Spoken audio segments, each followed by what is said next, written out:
જય હિન્દ જય ભારત. જામનગર સત્ય સૌરાષ્ટ્ર ન્યૂઝમાં આપનું સ્વાગત છે. વાત કરશી જામનગરના મુખ્ય સમાચારની. જામનગર શહેરમાં આરબ જમાત કે જે વિકાસના પંથ ઉપર એટલી આગળ છે કે તેની જેટલી પણ આપણે વાતો કરી એટલી ઓછી છે.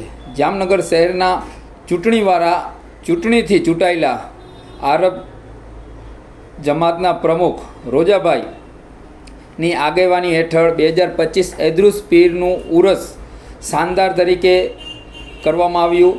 તેમાં યુવાઓ વડીલો દ્વારા બહુ જ સારી મહેનત કરવામાં આવી. અલીફ ગ્રુપ દ્વારા ઉરસની જે આગલી રાત હોય છે, મિલાદ શરીફ જે દી હોય છે, તે દી છબીલ ગોઠવી અને બહુ જ સારી કામગીરી કરવામાં આવી. લચ્છીનું આયોજન કરવામાં આવ્યું, સમોસાનું આયોજન કરવામાં આવ્યું અને કઢી બટેટા અને એક ન્યાજમાં અંતર રાખવામાં આવ્યો કે એક ન્યાજ પતી જાય. દહીંવડા પણ એદ્રુસ પીરની કમિટી દ્વારા આયોજકો દ્વારા કરવામાં આવ્યા દહીંવડા. અને શાનદાર તરીકે આખા ગુજરાતમાંથી ત્યાં મહેમાનો, આરબ સમાજના ગામો ગામથી મહેમાનો આવે છે અને મહેમાનોને કોઈ તકલીફ ના પડે એદ્રુસ પીરના જે પણ આયોજક છે, જે કમિટી યુવા વડીલો તેના દ્વારા કરવામાં આવેલું આયોજન એટલું સારું અને સરસ હોય છે કે જેની આપણે જેટલી પણ વાતો કરી એટલી ઓછી છે. અને મહેમાનો માટે એકથી એક ન્યાજ જ્યાં જ્યાં બેઠા હોય છે ત્યાં સુધી પહોંચાડવામાં આવે છે અને કોઈ તકલીફ કે કોઈ ખોટી ભીડ થતી નથી. જામનગર શહેરમાં આપણે જોઈએ તો આરબ સમાજમાં જ્યાં ચૂંટણીવાળા પ્રમુખ છે રોજાભાઈ, તેના દ્વારા તેની આગેવાનીમાં આયોજન સરસ મજાનું ઉરસનું કરવામાં આવ્યું. અને જે ચૂંટણી વગરના પ્રમુખ છે, અમુક 322 ગામના લોકો ભેગા થાય છે અને પછી ન્યાજનું આયોજન કરે છે. એ પણ એક સત્ય ઘટના છે. ગુજરાતની 322 જેવા ગામો વગર ચૂંટણીના પ્રમુખો ભેગા થાય છે અને પછી તે વગર ચૂંટણીના પ્રમુખો દ્વારા ન્યાજ કરવામાં આવે છે. ને ન્યાજના સમયે જ તેઓ દ્વારા આયોજન કરવામાં આવે છે પાઘડી પહેરાવવાનું, સન્માન કરવાનું.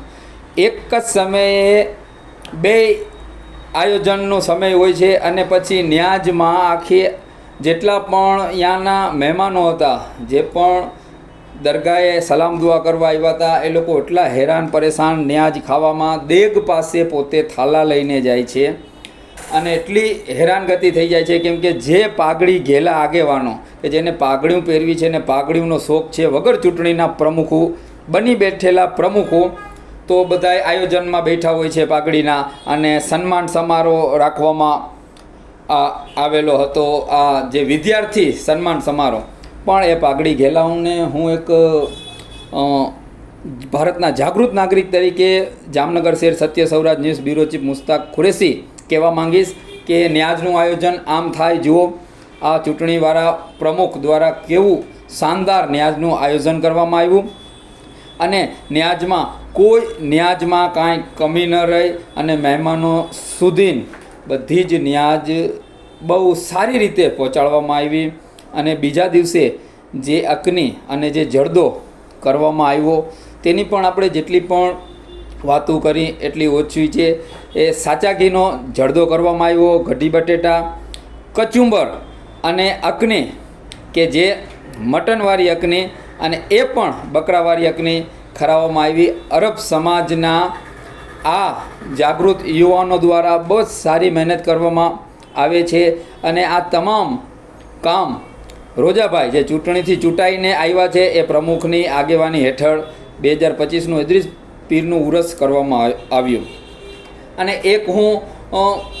એક આ જે સન્માન સમારોહ કરે છે વિદ્યાર્થીઓનું, એને હું મેસેજ આપીશ કે મુસ્લિમ સમાજમાં એજ્યુકેશન બહુ જ ઓછું છે. તમે સન્માન સમારોહ કરો છો એમાં બધાય અમીરોના છોકરાઓ જ હોય છે કેમ કે એ ટ્યુશન જતા હોય, તેના મમ્મી પપ્પા પાસે ટ્યુશનની ફી હોય અને તમે સન્માન સમારોહ કરો છો તો એ મોટા રૂપિયાવાળાના છોકરાઓને જ તમે પુરસ્કાર આપો છો, 100-150 રૂપિયાવાળી ટોફી.